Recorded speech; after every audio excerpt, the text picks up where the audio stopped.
Oh, wow. I started. Let's introduce ourselves. Mr. Yeah. Michael Doherty, No. over there. No, it's not. Who? Oh, yeah. Hi, guys. Welcome to the commentary for Trick or Treat.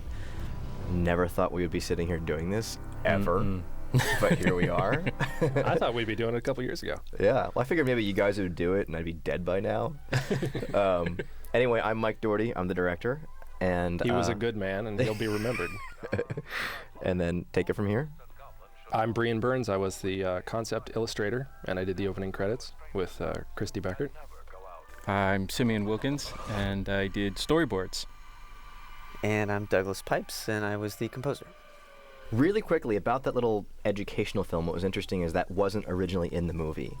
That little educational film first showed up in the trailer, and which was cut by a great guy named Bill Neal, best trailer editor ever. And I loved it so much that I decided to open the film with it. Good trailer idea. Where'd you find should it never be from, by wasted. the way? He crafted that together through old footage. Sorry, Em. Wait, not yet. Here we have Leslie Bibb and Tomo Pennicott. I remember you had big plans to carve that hero pumpkin yourself. That I first couldn't pumpkin. even do that. And you got all stressed out on set, and you're like, Brian, do I it. can't even carve a pumpkin right now. I know. Well, you had a lot to do. It was like my feeble hands couldn't even do that. There are rules. You might have said someone. Oh, please. Who? I don't know what to say right now. I hope they edit us to Well, actually make it interesting. Yeah, I remember it was raining in almost every shot. This is shot in Vancouver, Canada. Actually, I think this was in the middle of a snowstorm. We No, this got wasn't, there. We but- got to the snow. But this is a lot of these shots have a big tarp suspended over the actors that would fill up with water periodically. They Yeah, would have I- to dump it I kind lest of it crush the actors with the weight of its. well, I kind of stupidly decided to shoot the film You won't. You're gonna sleep until noon. in Vancouver in autumn, thinking, oh, it'll lend to a genuine atmosphere. We'll have actual leaves and foliage. But we actually didn't have a start date until November. So technically we were starting in winter. 0 leaves and foliage. Yeah, but luckily during pre-production we collected hundreds and hundreds of bags of dead leaves from parks and stuff. So we had those to kind of dress the sets with. But it was freezing outside, and it Freezing. doesn't really rain, or sorry, it doesn't really snow so much in Vancouver as much as it just pours rain. So I would say 2/3 of the shoot it was pouring rain, but the crews are amazing. They know how to work in the rain and they know how to hide it. And miraculously enough, after sacrificing about 8 goats, it would stop. The rain would stop for us during certain shots, during most shots actually.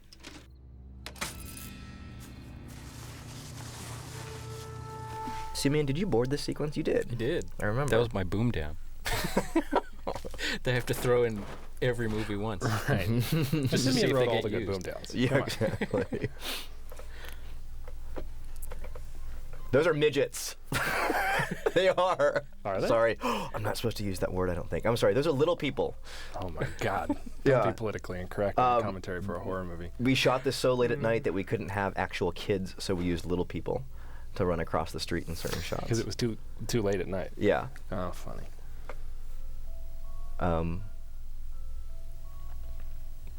What's funny is, did we already miss it? Crap, we did. Earlier, if you notice, there was a shot of the white-faced dude standing across the street, and you would see a small group of trick-or-treaters shuffling out of frame.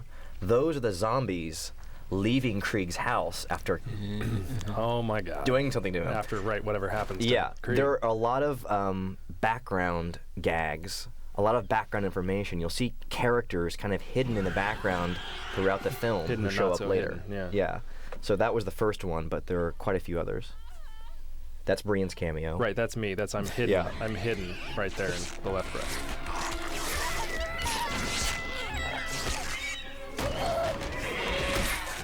And this was, I mean, you can see the kid's breath, but they were boiling this blood so that it would steam. Oh, for the that next was shot. yeah. That This was big fun. vat of blood. Yeah.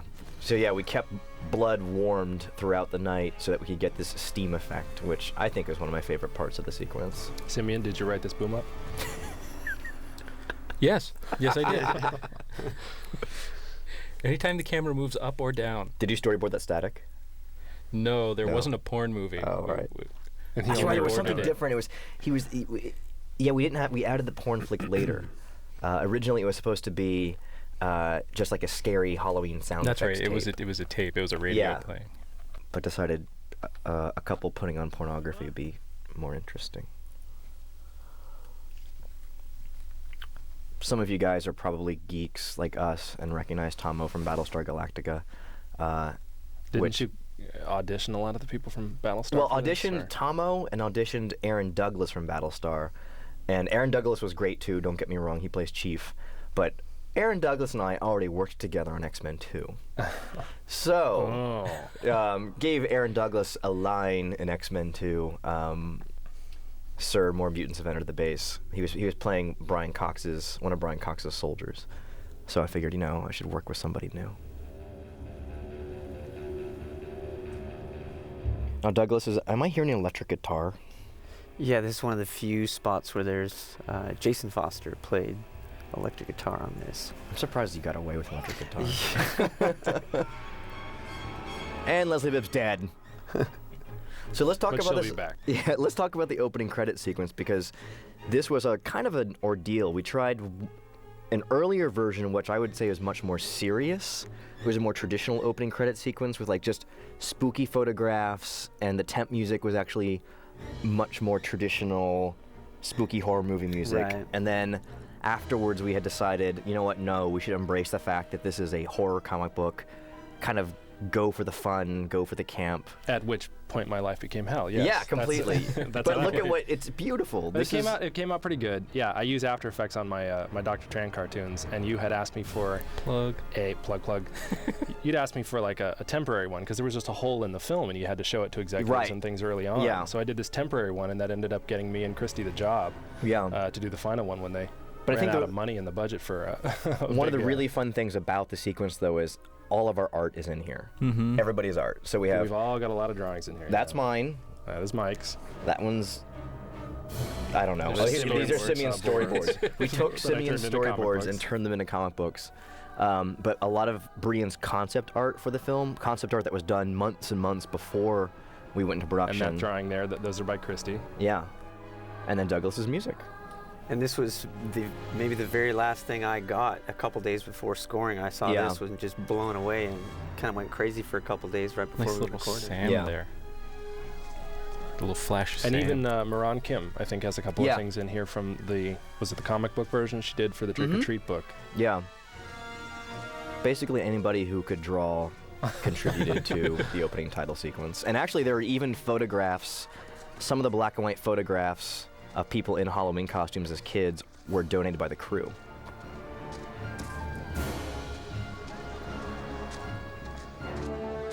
Is there a picture of a young Dylan Baker in there somewhere? I think so, yeah. Yeah. Yeah, we tried to gather together the childhood photos of cast and crew for not just the opening credits, but also in the background on the walls in people's homes and stuff. That's a fake moon. That was not there on the day. We added that in post. That was not there. Neither was the earlier Yeah. sign, although I tried to hold it up for the camera. Now, the fun thing about this parade sequence, which pops up throughout the film, is that a lot of the extras, the whole idea of the parade was kind of inspired by the New York City Halloween parade, which I loved and I would go to every year. I think in the old script, it did, was yeah. the In New York the City original Halloween draft, it parade. did take place in New York City.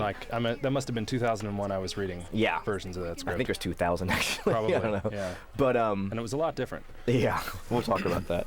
But when we went to Vancouver, I never figured we would find these street performers, these Halloween people. But there is a huge group in Vancouver called the Parade of Lost Souls, and every Halloween they do this. They have stilt walkers and fire breathers and people pounding on drums. And that's Sam, by the way.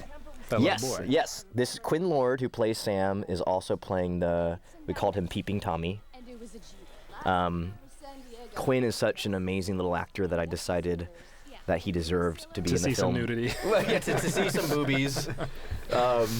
Actually, I don't know if he actually was looking in on them or not at times. I don't but- think he was. No, actually, in a few shots he was. But he's a great little actor and figured he should be in the film without covered in foam latex. Right, instead he's a furry. He's a monkey.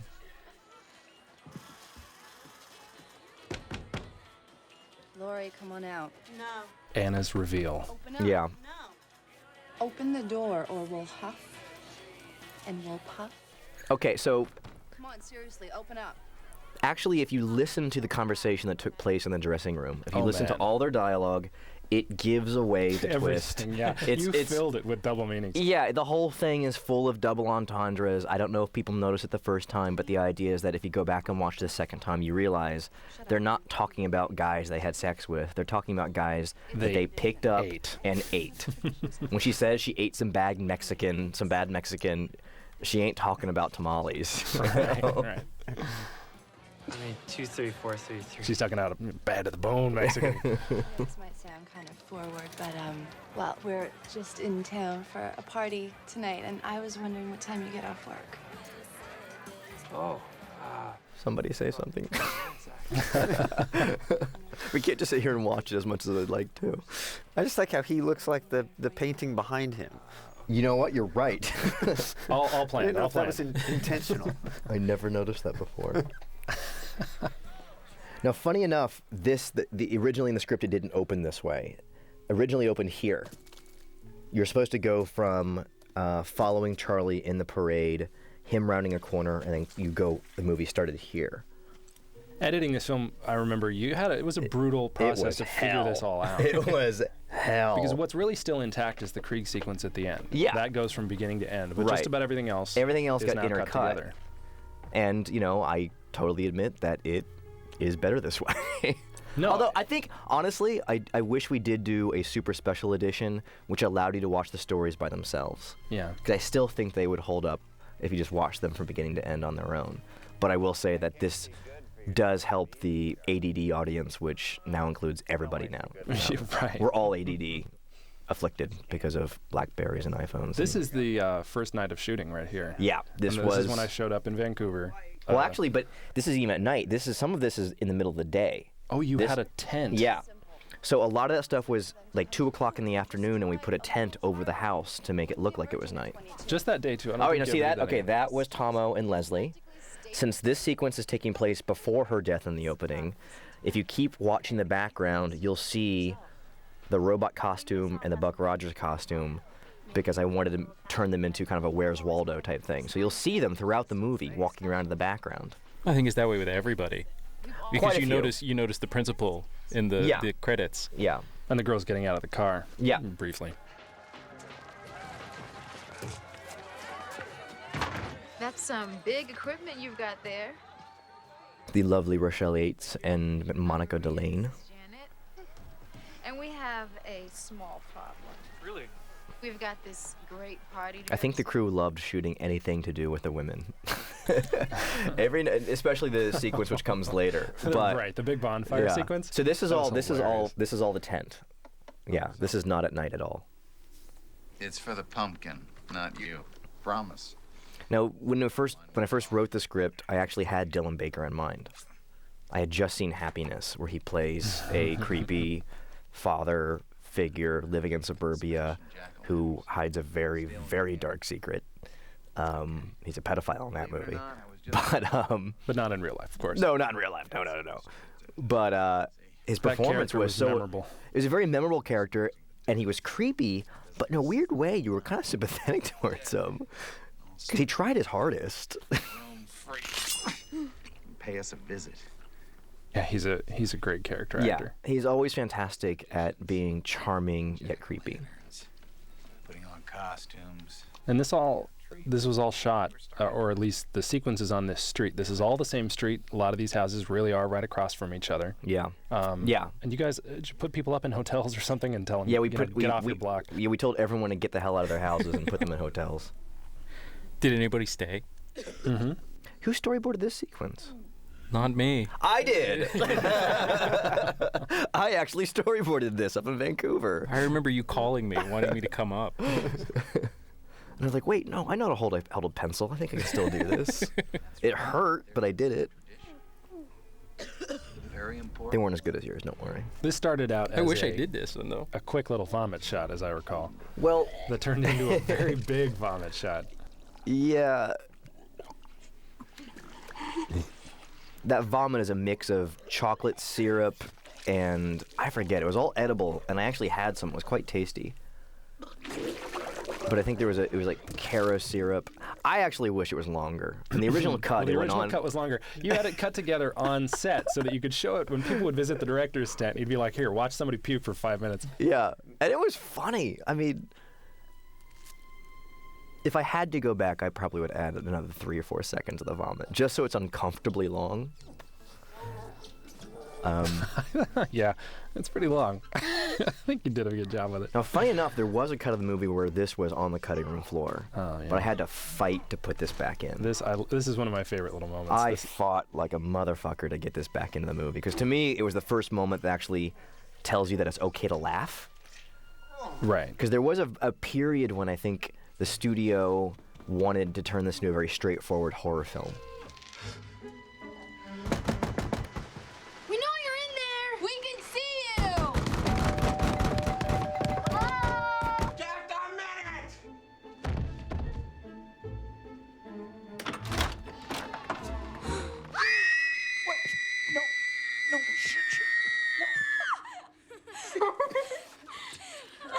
Great costume, Mr. Wilkins.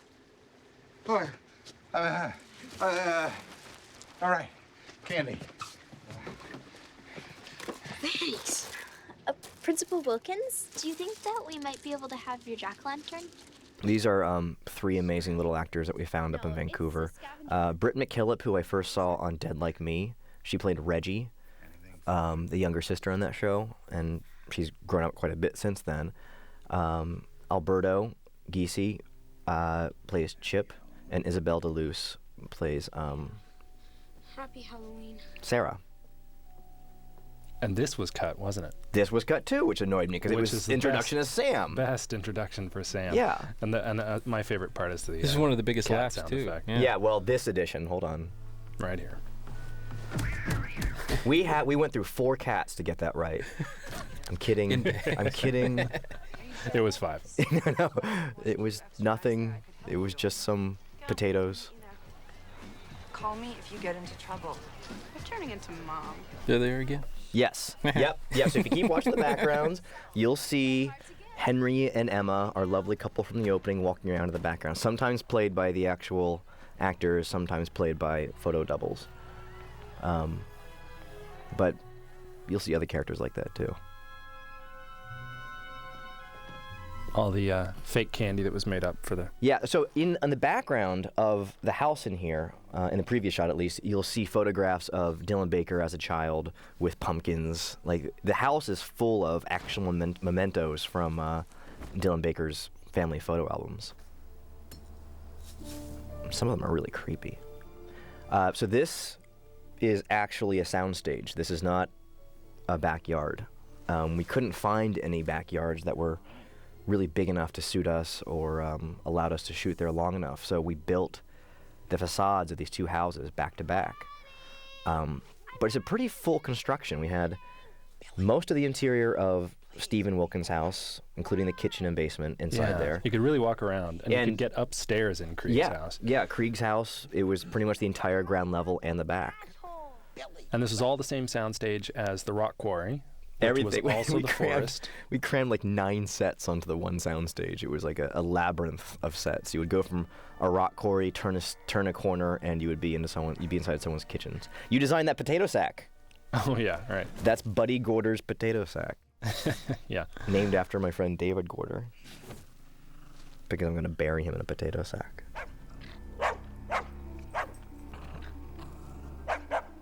So I think I broke a lot of the rules of filmmaking in this, and I worked with kids, and I worked with dogs, and I Animals. worked with water. Uh-oh. How was this dog? He was great. That's Zip. Very smart dog. Huh? Yeah. Here you go. Go get it. Shit.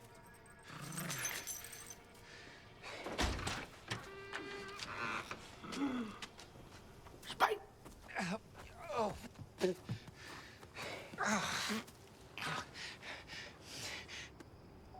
Spike.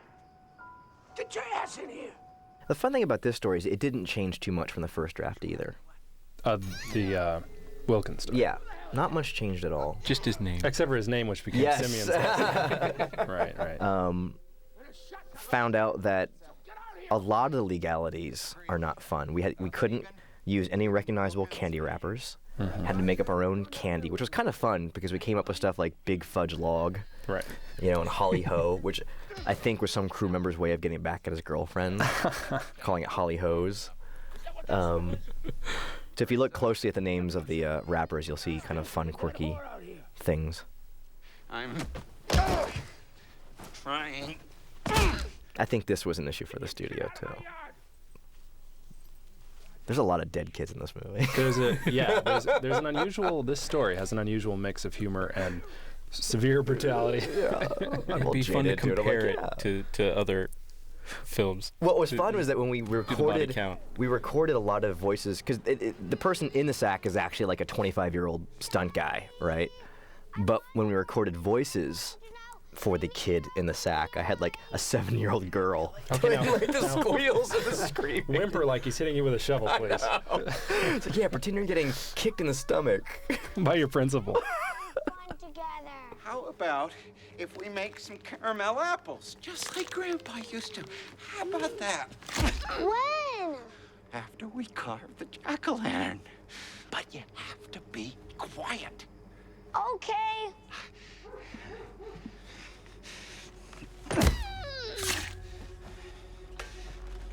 But don't forget to open with the eyes.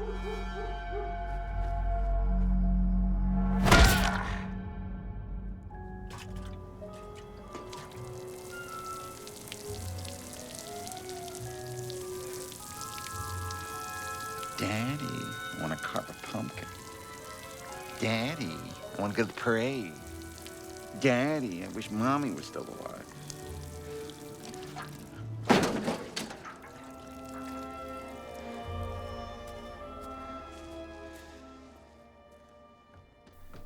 This old story was Ghosts in the Graveyard or something. Yeah. Didn't it have a? It was like a cornfield or something. Well, there was a graveyard and a cornfield and a scarecrow, a big scarecrow, yeah. not like Sam, but like a. It was bad.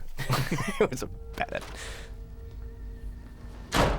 Did all the kids in the old one turn out to be dead, or most of them? We'll when we get to that. Yeah, one. well, I'll save it. Yeah. So if you listen to the background here, you'll hear House of Wax. So Vincent Price is in this movie. Nice. Vincent Price is in Trick or Treat. And there he is. Yeah. That's what he looks like now. we zoomed him for that shot. It was pumped him full of electricity. Had to clear it with legal. I love Vincent Price. Let's go downstairs. Yeah, if Dylan Baker ever looks at you that way and says, "Let's go downstairs," you do not go downstairs. You don't go, right. You do hold his hand, however. Yeah.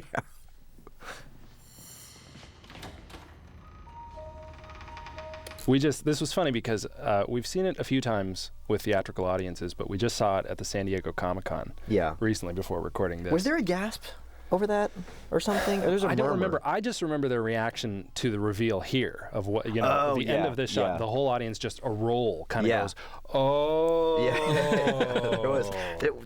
The Comic-Con screening that we had, was it 2 weeks ago now? Yeah. Was the best screening we've had so far. Actually, every screening's great. Every screening has been amazing. But Comic-Con was 4,500 people, so the reactions were amplified by 20. Bigger than your average So you touring people festival. watching this on DVD, gather friends. I know. Yeah. I'm wondering how it plays to like just some dude at home watching You this. definitely designed this for an audience. Let's carve a scary face this time. Scary face it is. The fun thing about this scene too is we staged fake publicity photos that we were going to leak online, where it just showed Dylan Baker stabbing Nick. Like it was the kid looking up at Dylan and screaming like he was about to stab him. Right. And I was thinking like that would help people assume that release as much false information as possible. Yeah. Tonight on E.T. But man, I got chewed out for that one. Well, when the knife comes up and there's blood on it, that was another little audience reaction. Like oh my God. Oh, he didn't do it. He obviously didn't do it because they're not showing it. Oh, that's shit, a he stunt did it? double. Right. They're really, really resilient. Vincent Price again. Okay, so this kicks off the next story, which is again, kind of our homage to the Charlie Brown Halloween special, and group of kids gets together and goes out. This is around the time it started snowing, and you had to shut down. Yeah. Pretty much any shot facing into the door meant that there was snow behind us. We shot everything looking out from inside outside before the snow hit. No, thanks. But, So everything, yeah, right now there's about 4 inches of snow behind us. We were having snowball fights during this. And that lady's really cold. Yeah. That's Christine Willis, who was also on Dead Like Me. I was a huge fan of that show. It was created by my friend Brian Fuller. And he shot it up in Vancouver, and so he really helped cast a few roles in this movie. I don't even know what that was. Coach Taylor was in a hot dog. I toilet papered that tree. I did. Let's just not. And you had to do alternate versions of the butt fucking a pig line, I think, for the airplane version or something. Did we? I thought you did PG versions of those lines. Oh, you might be right. We're able to sneak in the. What did we say? Like butt fracking a pig? No, I know. We used the word frack a few times. We recorded some frack versions of certain fuck lines to help get it past for TV. That's another. That's the. I that's thought you the were going to say BSG stewardess edition. for the No. for the airplane version. Why didn't you just start here? I didn't know she'd do this. So this is a mix of real jack-o'-lanterns and plastic ones. There's a cool company that makes these amazing styrofoam pumpkins called Funkins. That's not fucking Funkins. I think it's funkins.com. Did you call them fuckins? No, Funkins. But you can actually carve them and light them, and they look amazingly real, and they make like 20 different versions. So you have, the long, thin ones, and the flat ones, and the round ones, in different sizes. Yeah, everybody knows this stuff. They've all bought them at Target. No one buys real pumpkins anymore. Everybody's got a fog machine and a fake pumpkin. What are you talking about? Don't you know pumpkins are extinct? I'm Schrader. Well, they were practically extinct. Yeah. So she was Patty. It was Patty and Schroeder. Oh, right. And that shot of the house outside was totally inspired by Carrie. The end of Carrie, where all the candles were lit inside the house. And when you did the concept art, you actually used the house from Carrie. Used the house from Carrie, Yeah. exactly. And that's a cut right there from now we're on a soundstage. Yeah. And crap, I forgot. But if you look in the big tracking shot outside in the parade, you'll see the werewolf women. All the other women from the werewolf pack are also spread throughout the film in the background, and you'll see them hunting down and picking up the guys that they eventually kill at the party. Right. Some of the guys out there end up. Yeah, a getting lot. rolled Some of the around guys who are wandering around with the women, we'll see them later coming up. But Does the teddy bear make an appearance anywhere else? No, but Christine Willis, who we just saw as the lady at the house, she is a werewolf. Turns out, right. Yeah, the guy in the hot dog costume from the party, ends up being a victim. That's one of her victims. Yeah, ends up being her victim at the werewolf bonfire later. He didn't get lucky with the pig, apparently. This is a really great actress in Vancouver named Laura Manel, and she came really, really close to getting the role of Danielle, the older sister. Really close. She's fantastic. She's in Watchmen. She's in Watchmen. Yeah, she plays Billy Crudup's lab assistant. The ex-wife, I think. Was it? Wasn't it? Yeah. She was also Who got ex-wife. cancer and, yeah. And we were trying to come up with a name for her character. We had a whole backstory for her. Like, she was the town librarian. She was like the mousy librarian, and her name was Allie. Wah, wah. Up. She's alive again. Wait, this takes place before the opening. This just means your grandma won't understand this book. Yeah. So confused. This means your grandma nor most test audiences will understand. I don't appreciate this film. This is confusing. Put on the Friday the 13th remake. Why can't you tell a simple story about teenagers being killed off one by one in the woods? That's a horror movie.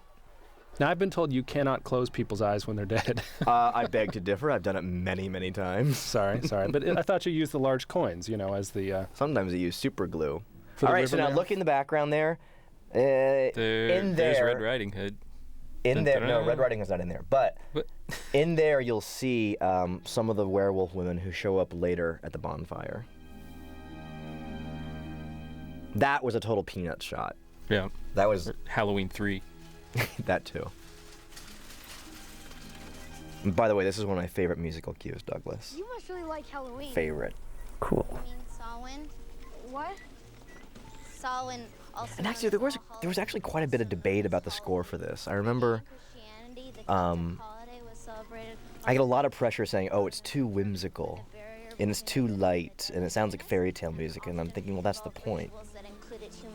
We gotta buy. Well, what were some of the inspirations? Do we remember the? Oh, I mean, God, I listened to for this. It was Microcosmos by Bruno. How do you pronounce his last name? Do you know? Coulet. Coulet. I believe. But yeah, obviously there was quite a bit of. We tried to avoid Danny Elfman. Actually, I remember. Yeah, I think what happened was there was something that connected someone. Just something completely different, and they thought it sounded to them like Wizard of Oz, and it took them out. And we're talking about the temp at that spot. And it's okay. That's a visual effect shot, by the way. The fog there. Anyway, sorry, go ahead. It was going to be nothing like that. This was just the temp for a second, just to give a sense of. Yeah, they got really nervous about the temp, which I can admit, the temp isn't always. I've gone back and listened to old cuts. Or watched old cuts of the movie and listened to the temp, and I'm thinking, this is horrible. But it's only because your score ended up being so good. But I understand that the original intention of this film, and with the music too, is to let people know it's okay to laugh. Right. And the temp was trying to do that as much as possible. Well, it was also trying to be somewhat magical. Right. Because Halloween, we weren't going for a dark, moody horror movie, but trying to show the beauty of Halloween. Right. Both. You want all the feelings you can associate with the holiday. So the way, this is yeah. also one of my favorite musical cues. And what's fun about... Nice transition. Simeon, did you board that transition? Yes, I did. Yes, he did. But what's fun about the storyboards that you did for this is that you actually tinted them all. Yeah. So they had this kind of sepia. yellowish orange sepia. Yeah, tone to everything. Yeah. Which really helped.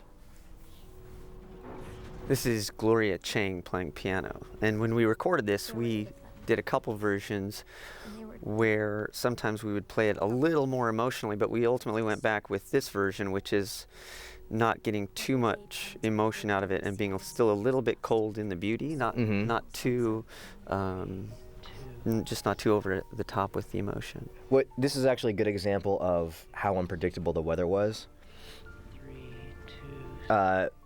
This bus is actually driving around the block. Yeah, it was driving around the block. But before we started shooting this one shot, the establishing shot of the bus, the kids through the windows, it was pouring rain. It was gray, it was windy, and then we were about to scrap the day, and then all of a sudden it stopped, the sun came out, the clouds parted, and we shot for 2 hours, and then... We really wanted this sort of heavenly beam of light streaming in from the windows. And it just came.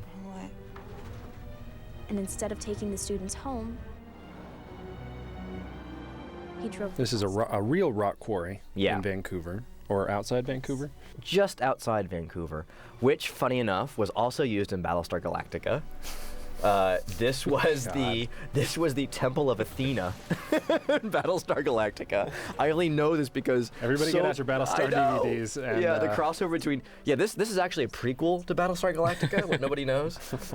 Oh man. Yeah, anyone who survives the film was a Cylon, but so many of the crew members, including my assistant, worked on Battlestar. So they would tell me, oh yeah, that ridge, that was the Temple of Athena in season 1. The parents approached the bus driver and made him an offer. I think this is one of my favorite sequences. With the money they collected together. These actors too, everybody under these masks has something like a disability, awesome. Or I think one of them had burn scars. Yeah, there's the young woman under the ghost sheet had she survived a fire. She was amazing, and she was funny because she survived a fire, and then she'd be off in the corner smoking a cigarette. Right. And it's just an image. But they were just fun people, and what was also great was after the shoot, I guess they got along really well and had a lot of fun, but they sent me photos that they were taking on the bus while they were waiting for stuff to happen. And they're just totally fucking around and goofing around with the candy and stuff. And Cool. Home. And you want to talk about it, the inspiration for any of these costumes? Yeah, the costumes were inspired by a mix of the work of a photographer named Ralph Meatyard, Meatyard, Meatyard, and some Diane Arbus photos. And they were actually photos of actual mentally disabled children on Halloween. They were the costumes that these mentally disabled kids had put together for themselves. So a huge inspiration. This is a pretty complex CG matte painting. There's no water at the bottom of that rock. No, the water is all fake. You got a matte painting in the distance, and then that's a miniature looking down. But we did throw an actual school bus over a cliff full of dummies, which was great. I mean, that was like one of the best. And again, it was one of those days where it was pouring rain and it stopped just so we could get that shot. The sun came out. The sun came out just over the horizon to give us this beautiful... There was a stuntman in the bus that actually drove it over, right? No, but I remember him coming out and, just dusting himself off. In pieces. But it was a mix of an actual school bus, a model school bus sinking in the water, and a CG matte painting all married together. And I think the DVD is going to feature a really quick breakdown of how that shot was put together. Oh, that's cool. For all we know, it's still down there. And so are those kids.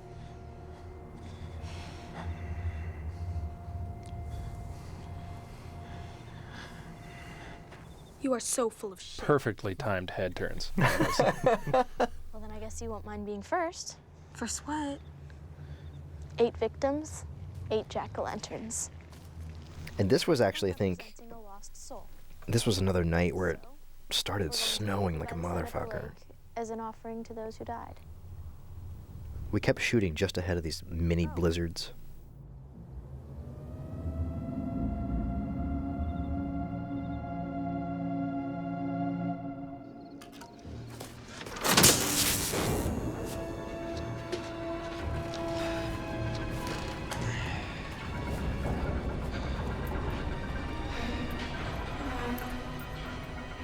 Be quiet, guys.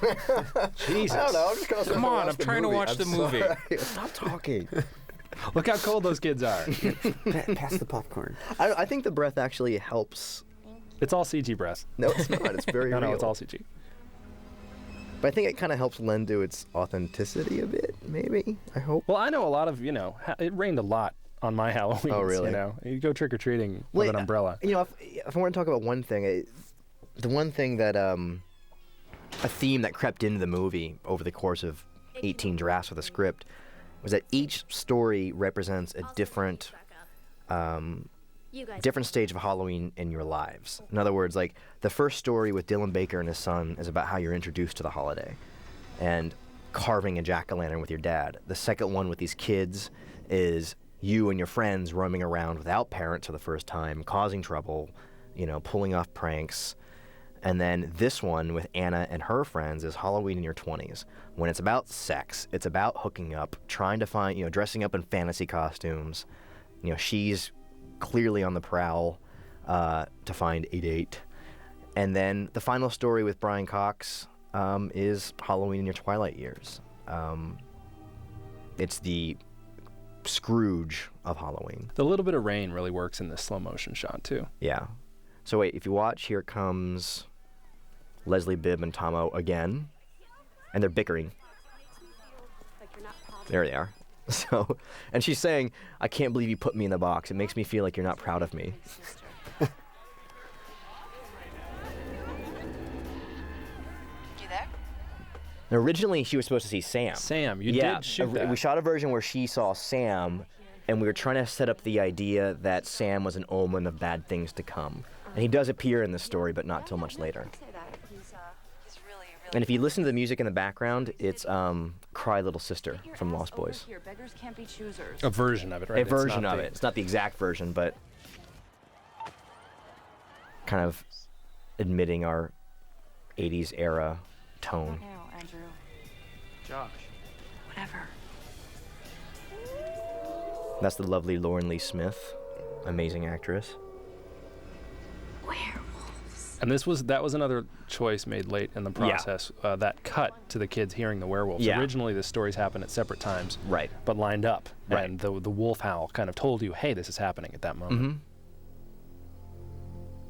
And this is not a set. This is an actual working elevator. Now we're on a set, but previously we were on actual location. So now we're in a soundstage. So this was an actual rock quarry that we built on a soundstage, on the same stage as the two houses and the interiors of the houses. Jesus, what is that?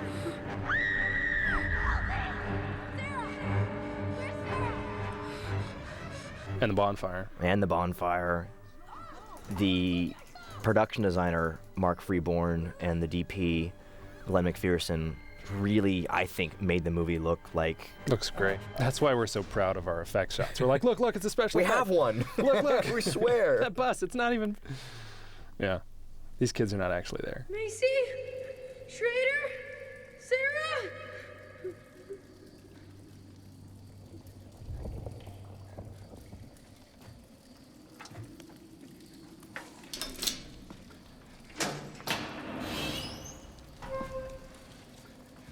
There's definitely a lot of Goonies DNA in this sequence, too. Aren't you coming? Except that it's, what if all the Goonies died? Stay here. Don't let the candles go out. We'll protect you, okay? What if the Goonies got what they deserved? I was rooting for Troy. Troy and the Fratelli should have won at the end of that movie.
This was the first movie I ever worked on, and that shot of the bus was something I designed in the concept illustrations. Well, I remember you showing up on set, and I think I wanted to make sure you saw it. You wanted it right.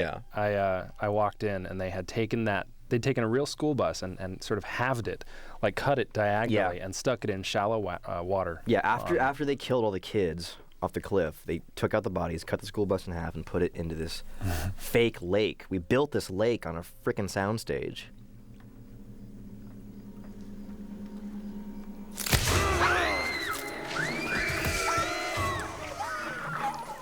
Now, I actually did this. That's the thing. Some of this experience is based on... A lot of moments in the film are based on actual experience, where I remember I had this elaborate scheme where the girls in high school, like all the cheerleaders, were going to toilet paper my house, and I got wind of it. So me and a friend dressed up as Grim Reapers and hid. Because we found out their plans. They were going to park in the high school across the street and make their way to my house to toilet paper it. And just as they got out of their cars and started walking over, laughing and giggling, me and my friend leapt out of the bushes, weaving these giant fake weapons, chasing them through the parking lot, and they ran for their lives screaming. It was the best thing ever. I don't think I've topped that scare yet. Well, when I met you, we were both working in animation. Mm-hmm. And you used to hide under people's desks in their cubicles, and they'd come back and they'd sit down, and you let them work for a while. Like, you wouldn't just startle them suddenly. you'd kind of let them get comfortable and secure in their safety, and then all of a sudden, at the top of your lungs, you would scream right in the middle of the studio. I mean, quiet day, everybody's animating, place is packed with, Nickelodeon animators. I don't know why I use the word "used to" because I still do. No, he still does. Like yes. I still. The Evidence Leslie of which. Bibb footage. that Yeah, you there's showed. actually on the featurette. There's a moment where I did that to Leslie Bibb during her EPK interview. And it was a coincidence. She had started talking about you pulling Staring. pranks on her, which in the past, basically you'd pulled a couple of kind of little pranks on her, like, fake snakes in the dressing room or something. This one was the masterstroke of crawling along the floor. I crawled on the floor for 3-4 minutes, slowly. To get under her, and the bright lights in her face kind of kept her from seeing you. Yeah. And the cameraman, I think, and the interviewer knew you were there. They knew I was coming and decided not to say anything to her because they knew what I was going to do. And she goes, he's the Derek Jeter of pranks. And pow! Yeah. I don't know. I get such a high off of it. Like, You're 12. it's just, there's nothing like making somebody scream. And laughing about it after, of course. She had a good sense of humor about it, but man, for about 60 seconds, she wanted to destroy you. Pack everything up. We're leaving. Says who? Macy, she's scared out of her mind. What else do you want? Her head. She plays such a little bitch so well. And that headgear on Sarah was based on my sister. Actually, the actress even looks like my sister. But my sister used to wear this headgear at night, and so I would sneak into her room and take pictures. Yeah, I had to be the one who'd wear headgear to school Really? in junior high school. That's horrible. It's really bad. There is no mercy when you see a kid with headgear. No, and I can say, being in band, the cheerleaders did never come to my. They never came to toilet paper to my house either. Well, they weren't doing it to be friends with me. No, that's actually not true. It wasn't me. Didn't you tell me a story once that your dad was a cop in Ohio, and that some cheerleaders, there was a story about some cheerleaders breaking onto some guy's property as some kind of a initiation? No, or it some wasn't. kind It of a- wasn't. No, it wasn't. There was an actual gang fight across the street, and he ran out with his gun. Oh my God. Yeah, that was a bigger event. Oh, I see. I'm remembering something about some guy killing kids on his property because they were trespassing. Actually, yeah. So in the previous version of this script, we'll talk about the movie again. In the previous version of this script, this all took place in a pumpkin patch. No, it was a cemetery. A cemetery that had been overgrown. Overgrown with pumpkins. And then it became like a cemetery with just children, like outside an orphanage. Yeah, then it was a children's cemetery after the plague had how can broken we out. create child zombies? I know. How? Yeah. And how can they be retarded child zombies? I don't know. Retarded child school? The progression was, first it was just zombies emerging from a cemetery. Right. Then it was zombies emerging from a cemetery overgrown with pumpkins. Then it was child zombies. Oh, right, but it was also on the edge of a cornfield. On the edge of a cornfield. And then, yeah. And ultimately we ended up with this rock quarry.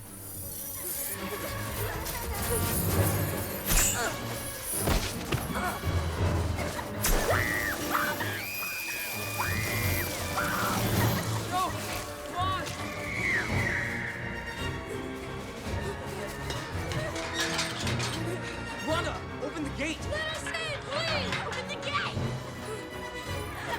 Open the gate, please!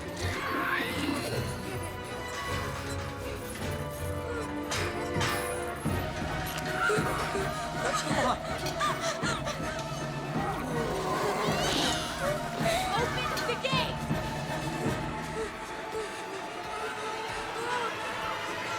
No! Wanda, look at me! What are you doing? It's not a trick, it's real!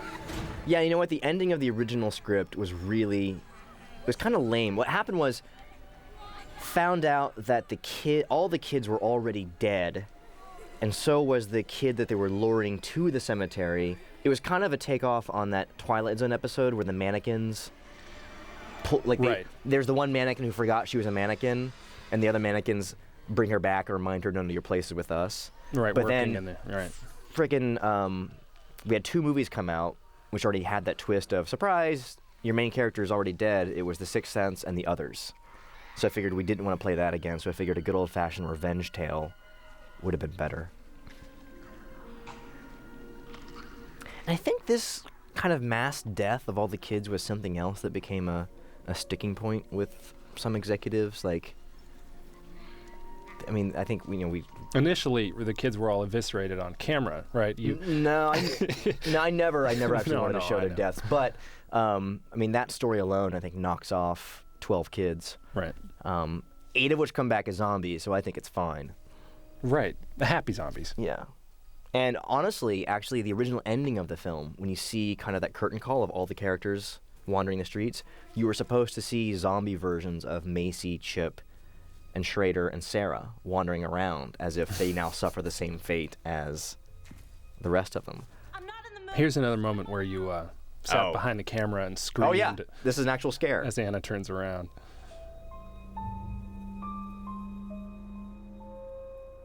Mike's behind that tree. Boom. Yeah. So Anna's scare there is very, very genuine. I think she didn't appreciate it at first, Right. and then she realized it made her performance more authentic, so she If you would have appreciated cut it. 2 frames later, you would have seen she starts to laugh. Yeah, she totally starts to laugh. That were true. Anna Paquin, who can now be seen on True Blood. Fantastic show, which I recommend. Now, there's a huge cut between where Anna sees this guy and him slamming her against the tree. Originally, and I think it's on the DVD as a deleted scene, there's a whole scene where they talk to each other. Yeah, and I you remember realize she's trying to seduce him, he's trying to seduce her, who's going to be the real bad guy here. And I think I'm kind of glad it's gone.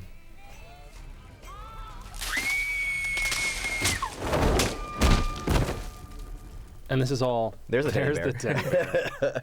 Yeah, the teddy bear was a setup which I never got to shoot the payoff on. We wanted every scene to have that teddy bear pop up from behind something.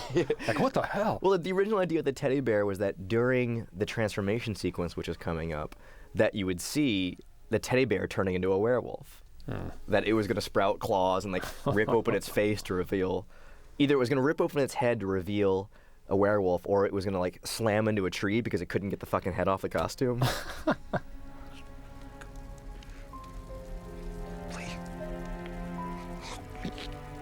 So this, again, this forest is built on the soundstage. That's the lake from the rock quarry. Yeah, they filled in the lake, threw in a bunch of dirt, brought in a bunch of fake trees, which they got from Fantastic Four 2: Rise of the Silver Surfer, because that movie was shooting, and they And you had finished. to do this because the trees were falling down. The snowstorm, which originally hurt us, ended up helping us, because we were supposed to shoot this outside in the middle of the forest with all these scantily clad women. The So- earlier, the Dylan Baker stuff with the tree was all a real forest. That was the first Yeah, stuff. that was real. That was Stanley Park. But then this clearing, we were supposed to shoot on the forest, but the blizzard devastated Stanley Park, made all the trees and ground unstable, so we had no choice but to build this set. And it worked out for the best, because otherwise we would have been freezing to death, especially all our girls here. And anybody could have come in from those woods. Anybody could have come in. Point. The music kind of changes tones here. The music here is vastly different than the rest of them. I think it works, but you definitely switched gears. Yeah, it's setting up because we're going to go into this upcoming scene with the song that's coming there, and just trying to make that not such a stark contrast. Yeah. Who are you people?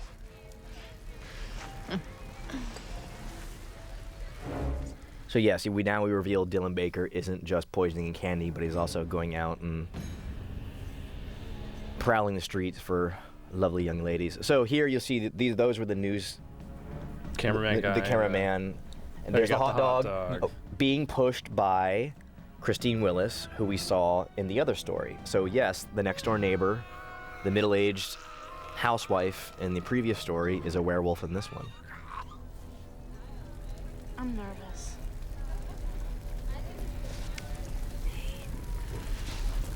You're gonna be fine. Just be yourself. So It's this particular very tender scene. Big sister and little sister. This sequence, every crew member was on set. No one was mingling at the craft service table.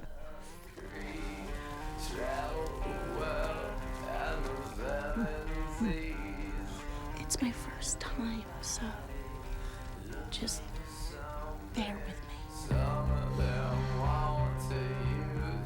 This was an ordeal to cut, too. This was a huge matter of debate in the editing room because in the original version, it was cut to Fever by Peggy Lee. Right. And you had that playing on set. Oh, yeah. They were actually dancing and prancing to Fever. And you know what? I think it was Thomas Tull at Legendary who said, no, you really need to make it a more aggressive, darker sequence because Fever is too lighthearted and too tongue-in-cheek. And I wasn't really sure about this. I was worried about this Marilyn Manson thing, but it has become my favorite sequence again. That's great. There was a version where we tried a version of Sweet Dreams sung by a female rock band, which I still kind of wish we did, but I think this is a pretty great sequence. And almost all practical effects.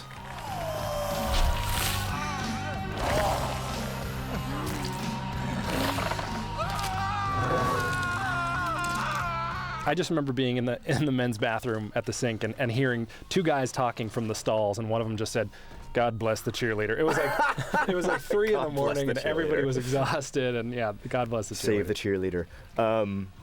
Yeah, so almost all of the effects in this transformation sequence were practical. We had some CG enhancement to make the skin look more like skin, but everything was based on a practical effect because I didn't want to do one of those horrible werewolf transformations where they instantly become a werewolf.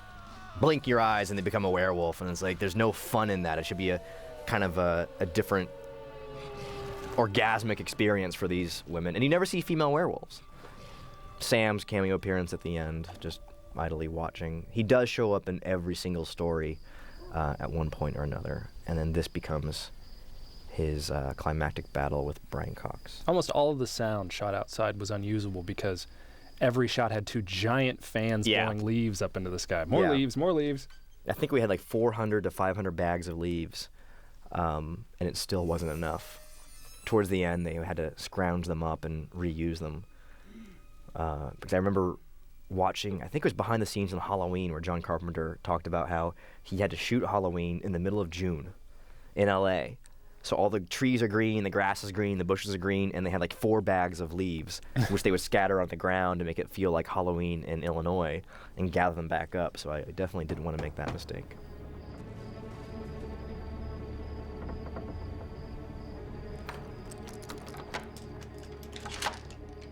This sequence, as I recall, was based on an animated film that you never finished called Old Mrs. Krieg. Yeah, it was a whole animated film about that creepy old lady, or in this case, creepy old man who lives down the street in the old house, and who are they really? What are they really? And I'm kind of glad that it just evolved into this.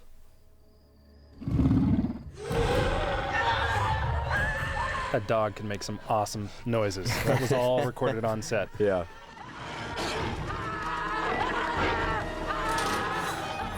Now, originally when these kids ran away, they were supposed to pass Charlie. Charlie knocking pumpkins. Yeah.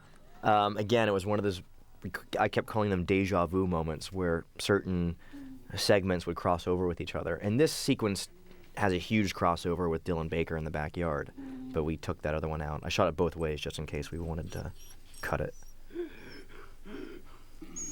Zip the Wonder Dog. And the breathing.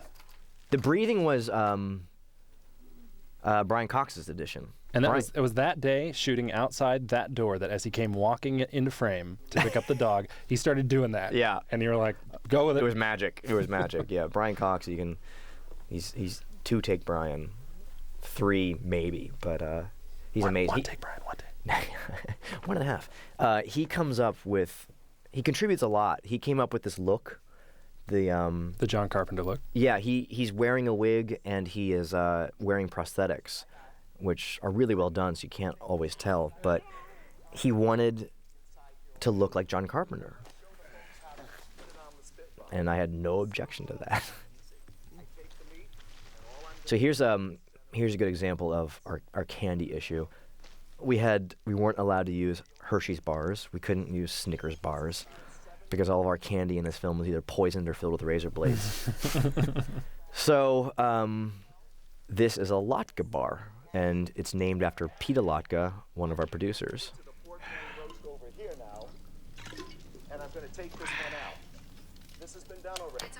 And so this story for me is it's essentially Scrooge on Halloween. It's a Christmas Carol, but on Halloween.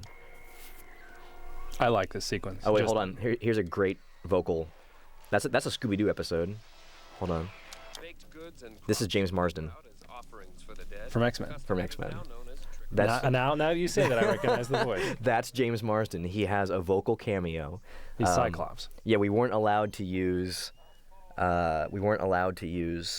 the original narrator on that Halloween special. We had to create our own, and we were doing the ADR in New York, and Jimmy happened to be in New York City, so I said, hey, do you want to come over and do this really quick insert ADR for me? And he's yeah, sure. So we have quite a few of the X-Men in this film. Sure do. There are no answers that way, Wolverine.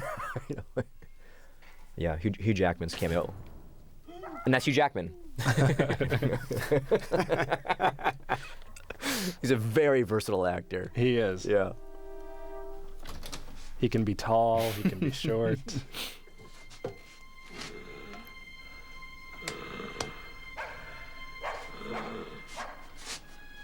Yeah, the wheezing really helps because there's hardly any dialogue in this at all. It's a nice clue too, you know. A little clue early on. Yeah, right? yeah. Earlier on, You climbing hear, out of the quarry. Yeah, if you go back and watch the Corey flashback, when the bus driver climbs out of the water, that's the first time you'll hear the wheezing, and you'll notice the cut down his face, which matches the scar on Brian Cox's face here. There's actually a little of that wheezing in the score as I noticed she that. approached. Yeah, I took some of that just to hint at as she's approaching the lake, looking at the mask. I noticed that. Are you finished crapping or what? So this moment here overlaps with the sequence in the beginning of the film where Dylan Baker is trying to bury the body. And we had to time everything perfectly. It matches almost exactly. So get out of here before I... It's me. And I had a guy when I grew up on my block who was this exact same guy. Who Everybody would has one. Come out with the shotgun Yeah. while you're up in the trees. Just Yeah, to- yeah. Everybody, it's uncanny. Everyone has that creepy old neighbor whose yard you're not supposed to go into. I mean, that was a big that you inspiration have for- to go into. Yeah, you have to go in there to get your dumb football back. And of course, if they got to it before you would never get it back, which also was a big inspiration of Monster House, where I first heard your music. It's like they should all form a club or something, or a union. Well, they did. I grew up in a retirement neighborhood, and the entire place was their yard that you weren't allowed.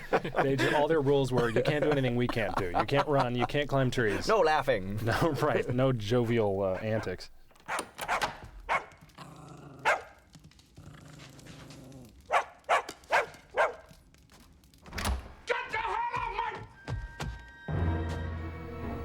This was a fun shot. We had a giant, giant crane for this. There's nothing more frightening than redecoration.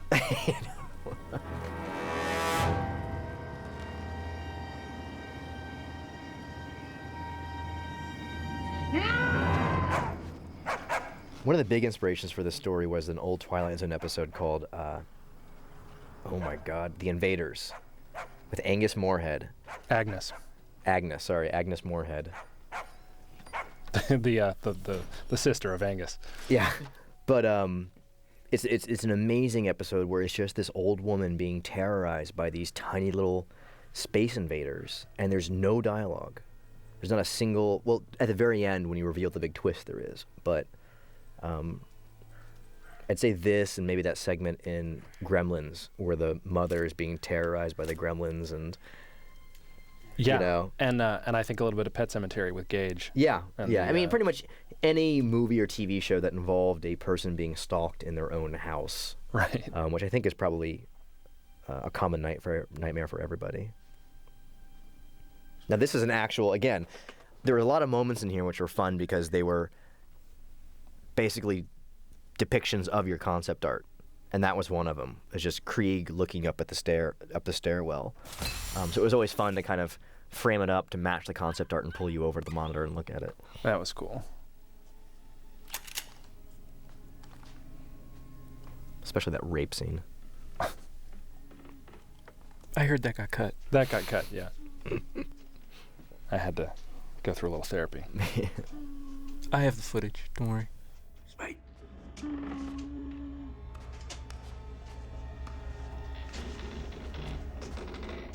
This really kind of made me sad because I was there for about half of the shoot, and this was done in the second half, I think, after Christmas. Oh, right. Yeah, we had to take 2 weeks off for Christmas and come back and finish it.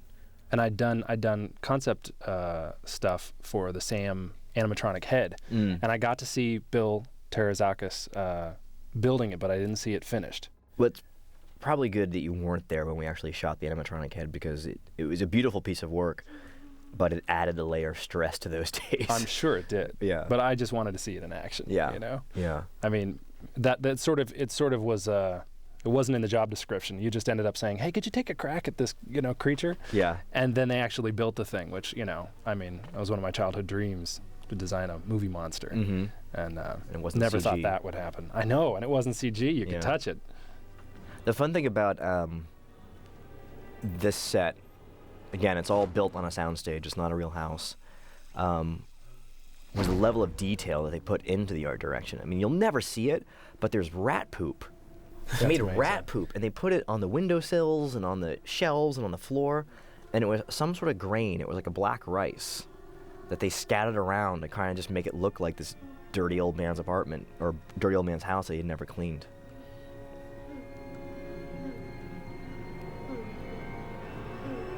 Yeah, so Pet Cemetery. There's a little Pet Cemetery. No, that's completely original. I thought of that.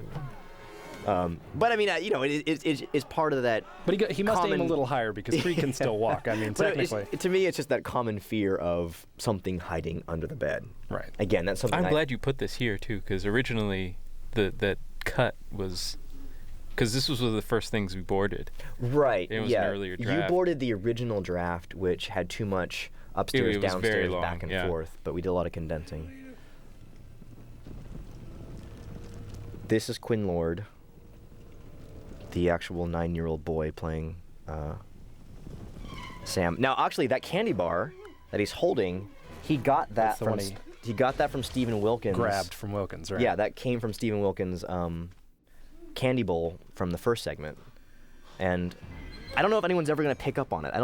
I haven't noticed anybody picking up on it yet. I think it'll take DVD for people to notice those details, or us pointing them out like we just did. or we could just give it all away right now. I think there's some that we haven't given away, but yeah, well, there's too many. I mean, this script was dense with this kind of stuff.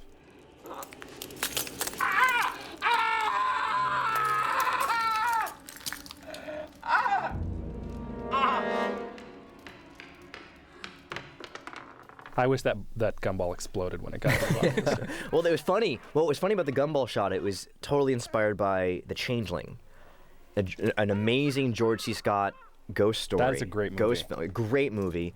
And it turns out it was shot in Vancouver, and the cameraman who shot the gumball dropping down the stairs also shot that scene in The Changeling.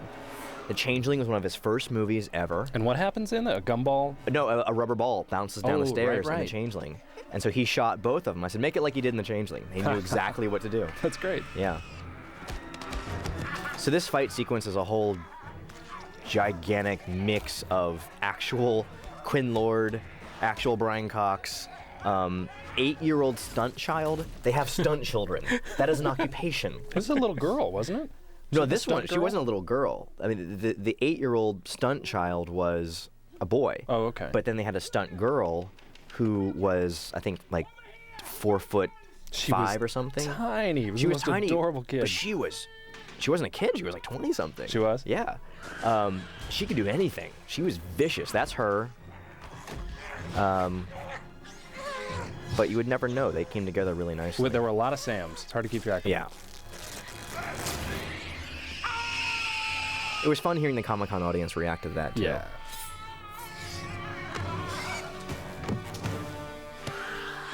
And here, Douglas goes completely apeshit on the music.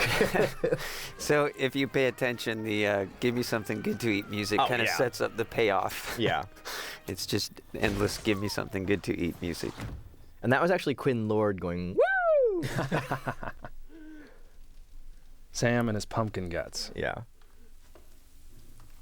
It's a pumpkin seed hanging out of his head. Yeah, we made pumpkin guts from yarn and... No real pumpkin? What's that? No real pumpkin. We didn't use any real pumpkin guts that I'm aware of. Maybe every now and then, but they concocted this mixture of string and like KY jelly, and so it was like pumpkin gut lube. Yeah, I think we're gonna market that. I mean, that's what you do when you're attacked in your house. I mean, how many horror movies do we need where they try to sneak past the unconscious killer? I mean, come on. It's almost as bad as victim crawling away from killer and the killer coming up behind and stabbing them in the back. Or running away and falling. Actually, we did that earlier. You have to we did that earlier. That was a bad choice. You have You're to fall. fired. Wait. Fall to allow the monster time to catch up. So the hold music is actually Can You Read My Mind from Superman. Oh, it's the piano version of John Williams' Can You Read My Mind. The loungy piano version. Yeah. I don't know how we got the rights to that. I guess it's all Warner Brothers.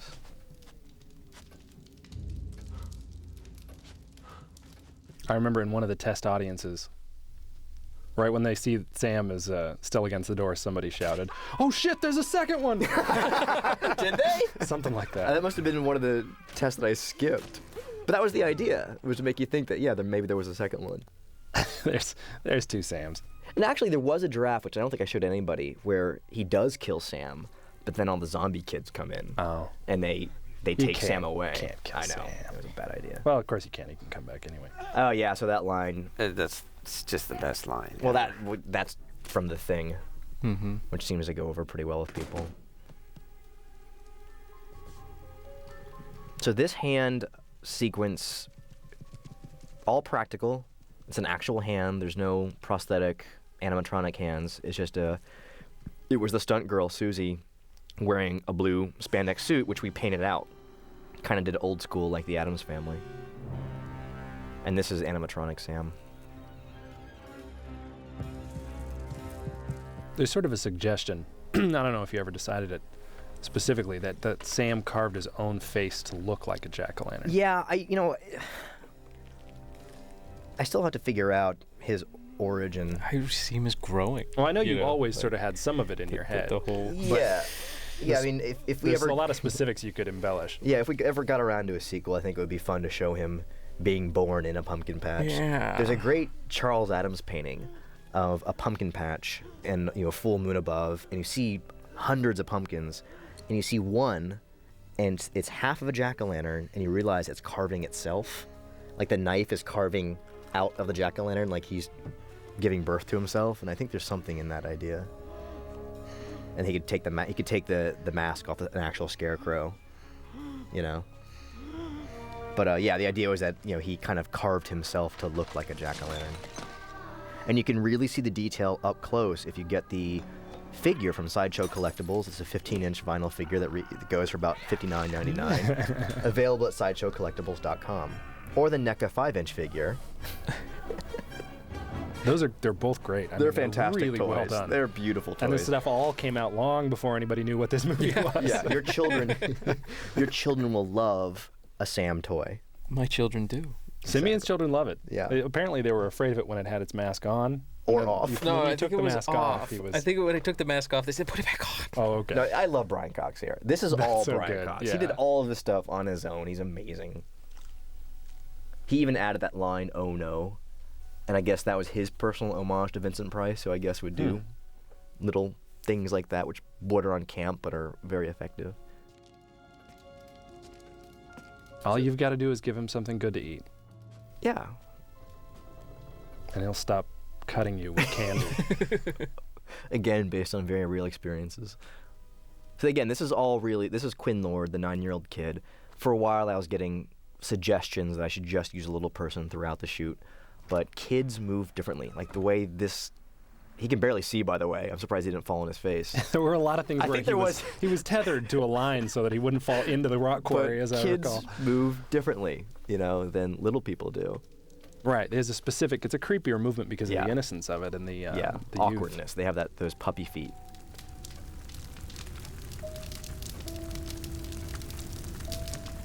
This got a big. There was applause. There was at the con, yeah. That was. I've never heard that before. That was cool. Because I want to know who took that picture. his dead wife. Right, that he killed that day. Yeah.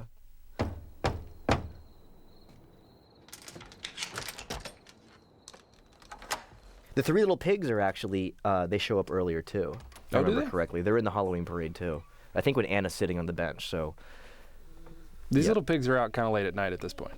Yeah. It's got to be at least, what, 9, 10? Well, they're actually, they're like 30-something.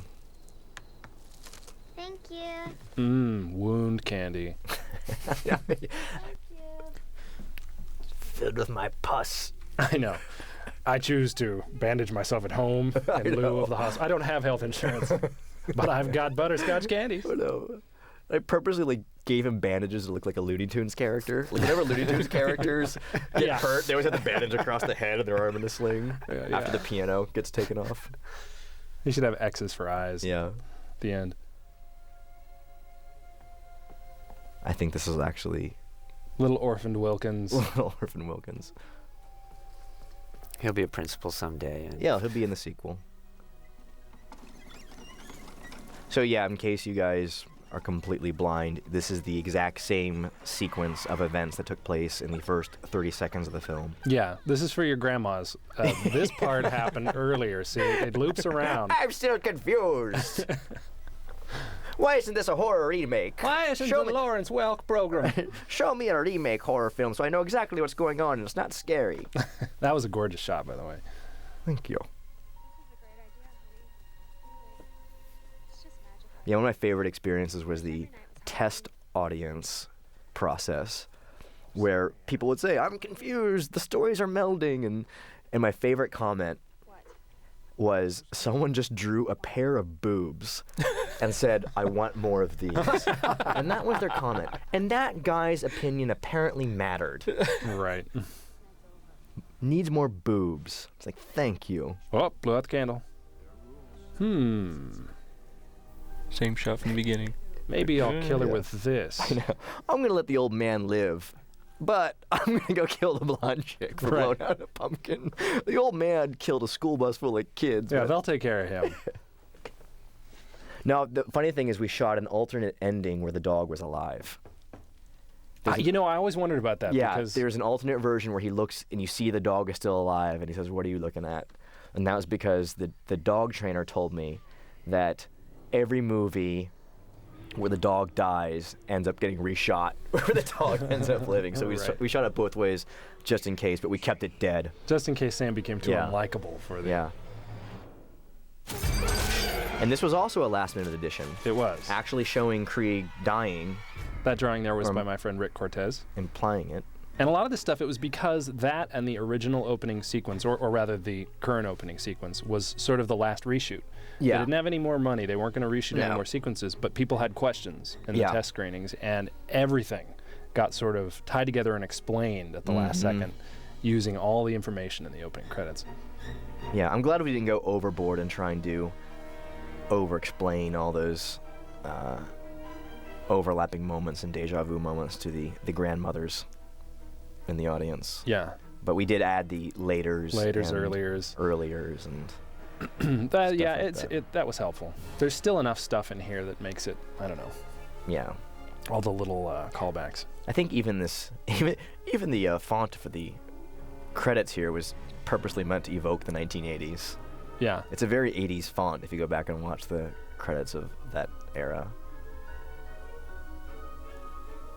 And this suite, by the way, is also a favorite. If only because it touches upon all the other cues that you did that I love. The mini version of the movie at the end.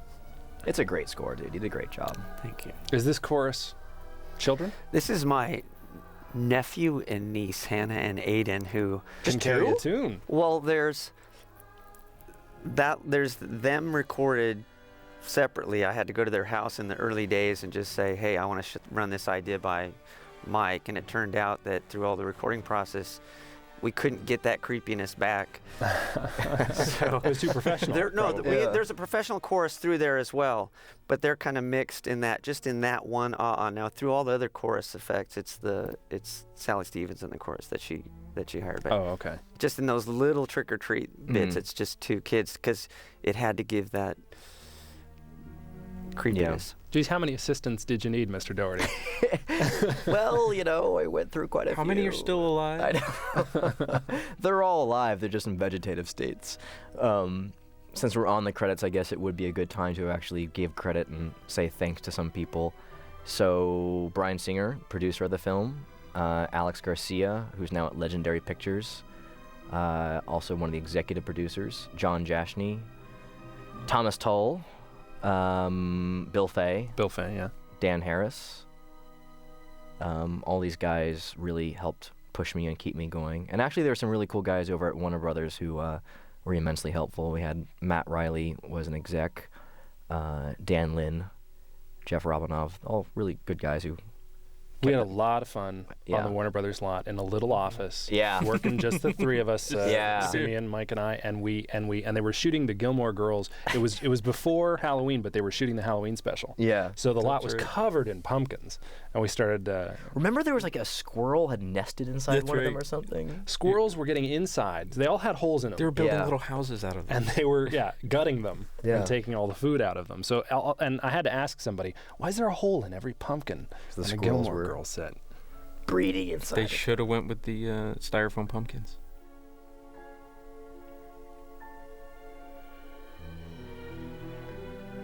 I don't even know if anybody's going to listen to the commentary this far in. No. As long as we keep talking, they'll keep listening. Now's the time for the subliminal messages. That was Scooby-Doo. Yeah. I didn't believe you. We had Scooby-Doo. We had Scooby-Doo, but it cut to a shot. Oh, wait, was it from, House of Wax or House on Season's Haunted Greetings. Hill? No, rewind. Ah, I can't remember. We don't have now. the remote. Yeah, sorry. House on Haunted Hill. That's the. It was House on Haunted Hill. Oh, crap. I'm going to get shit for that. Someone's going to post on a message board that I screwed up the title of the Vincent Price movie. Doherty don't know shit. Well, I redeemed myself in the last 10 seconds of the credits. Right. Listen to it was the end, House on folks. Haunted Hill, not House of Wax. Which was the first movie to use the theremin, I think. Was it? I think so. And that kind of sound that became the cliche for the horror movie. Did we use that? Yeah, Douglas? there's no theremin in here. You're fired. Should have used it for that shot of, never mind. Well, thanks, guys, for listening to us ramble for an hour and a half. Yeah, this was bitchin'. It's been a ride. Happy Halloween. Yeah. Boo.